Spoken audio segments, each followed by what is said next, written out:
हा ओंकार, सगळं सेट आहे का रे? हो सर, दोघे एकमेकांसमोर आले पण. काय सांगतोयस काय? हो. बरं आपण बोललो होतो तसं ते फुलांचं वगैरे सगळं केलंस का मॅनेज? हो सर, सगळं प्लॅननुसारच झालंय. आज संध्याकाळी वहिनी घरी पण येतील. ओंकार, आपल्या साखर कारखान्यातली पोतभर साखर तुझ्या तोंडात पडू दे. बरं मला आता काय चाललंय जरा सांगते ते. सर, दोघे एकमेकांना बघत उभे आहेत. अरे वा, आता त्यांना डिस्टर्ब नको करायला आपण. त्यांना एकमेकांशी पोटभर बोलू दे. होय. मला कळवत राहते ते काय काय होतंय. Okay sir. ओके ओंकार, ठेवू?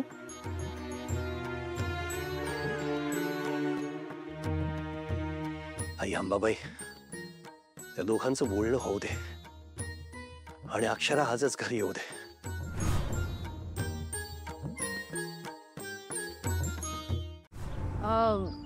मंदिरात आले होते, पण तू काय करतेस इथे? आमच्याशी खोटं बोलून ह्यांना भेटायला आली होतीस का? हिरा, मी खोटं वगैरे बोलले नव्हते. मी बाबांना भेटायला आले होते, यांना भेटायला आलेच नव्हते. अच्छा, मग ते ऐन वेळेस कॅन्सल झालं आणि हे अचानक प्रकट झाले असंच ना? अगं बाबा फोन उचलत नाहीये हिरा. अच्छा ताई, अगं खोटं बोलून कशाला आलीस? खरं सांगायचं होतं ना यांना भेटायचंय तुला ते. अहो, तुमचा काहीतरी गैरसमज होतोय.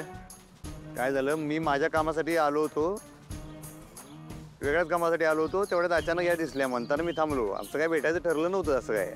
नाही अधिपती, ऐका, तुम्ही हिला काही एक्सप्लेन वगैरे करत बसू नका. हिरा, तू जा घरी.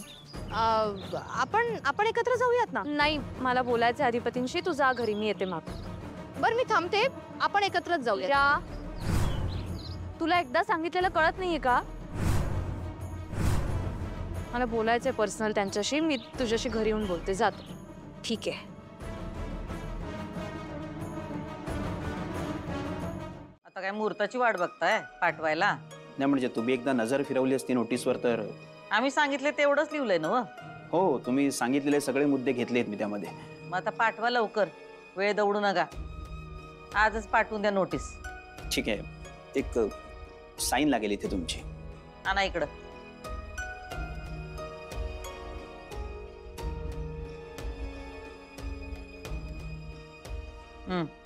निघा आता. हो.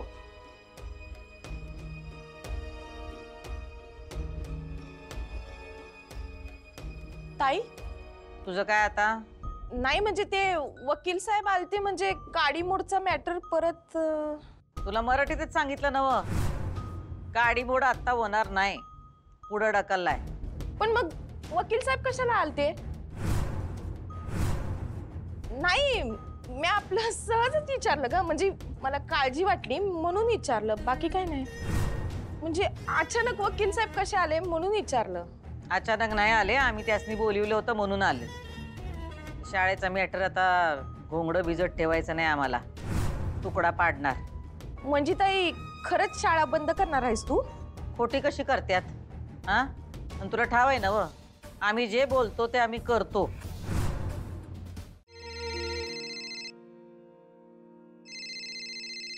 हॅलो बाबा. हो काय, मी किती वेळा तुम्हाला फोन केला बाबा, कुठे होतात तुम्ही? मी किती फोन, तुम्ही ठीक आहात ना? काही झालेलं नाहीये ना? हॅलो अक्षरा, सगळं ठीक आहे बाळा. मला सांग, तू कुठे आहेस? कुठे म्हणजे बाबा, मी मंदिरात आली. तुम्ही येणार होता ना? येताय ना तुम्ही? नाही बाळा, मी येणार नाहीये. अक्षरा, मला एक कन्फेस करायचं होतं. मी खोटं बोललो तुझ्याशी. म्हणजे मी एक प्रॉब्लेम झालाय, तू असेल तशी ये वगैरे म्हणालो ना, ते सगळं खोटं होतं बाळा. म्हणजे मला कळलं नाही बाबा, तुम्ही खोटं का बोललात? अक्षरा, तुला आणि अधिपतीला भेटता यावं म्हणून मी हे तुला तिकडे बोलवून घेतलं ना.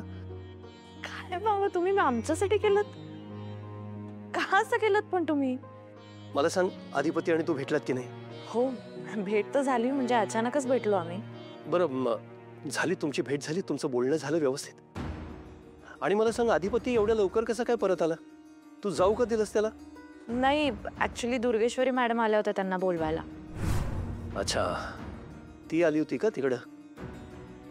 आणि तिला कसं कळलं तुम्ही तिकडे आहात ते काही मला माहित नाही बाबा, पण त्या सांगत होत्या की भुवनेश्वरी मॅडमना चक्कर आली म्हणून त्यांनी अर्जंटली बोलावून घेतलं त्यांना. भुवनेश्वरीची तब्येत बिघडली. हो असं सांगत होत्या दुर्गेश्वरी मॅडम. काय नाही, खोटं आहे अक्षर आहे. खोटं आहे? हो अक्षरा, खोटं आहे हे. कसली आजारी पडते ती? सकाळी तर चांगली धडधाकट फिरत होती घरात. तिला काय डोंगराचा आजार होतोय. काही नाटकं आहेत ही सगळी, काही आजारी बिजारी नाहीये ती.